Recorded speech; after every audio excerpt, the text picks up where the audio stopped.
Hey, I'm Travis with Team Vuo, and we just released Vuo 0.7. 0.7 allows for all kinds of new functionality, including audio support, new graphics capabilities, and several new features to make user interface prototyping easier. Let's take a closer look. Here's a built-in example composition that creates a live audio wave using the sound of my voice, which is inputted from my laptop microphone.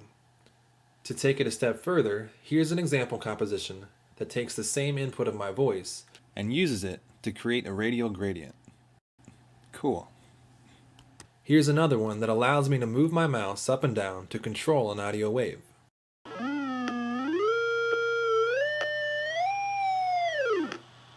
This type of functionality lays the groundwork for things like music visualizations and sound effects.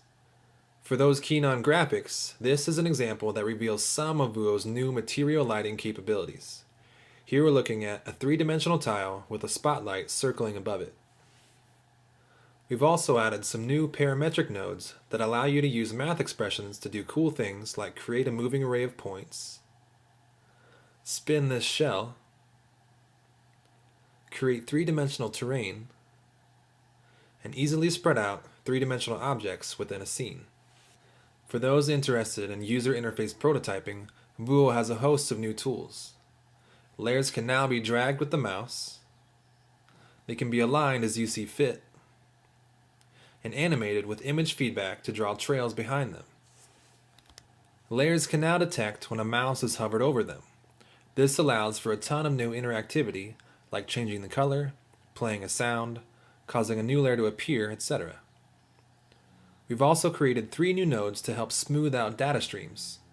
Here we can see a somewhat erratic data stream and how the different types of nodes are able to smooth it out. This is a visualization of the nodes in action. Here's a target, and here's how the 3 different smooth nodes react to its jumps and movement.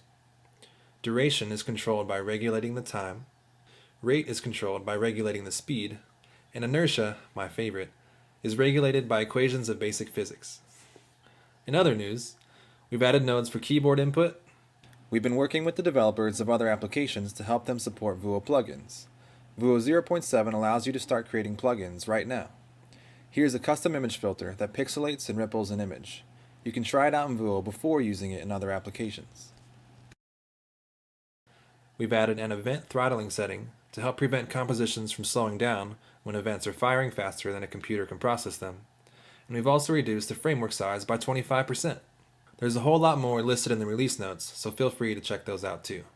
Well, thanks for taking a look at Vuo 0.7, and happy creating!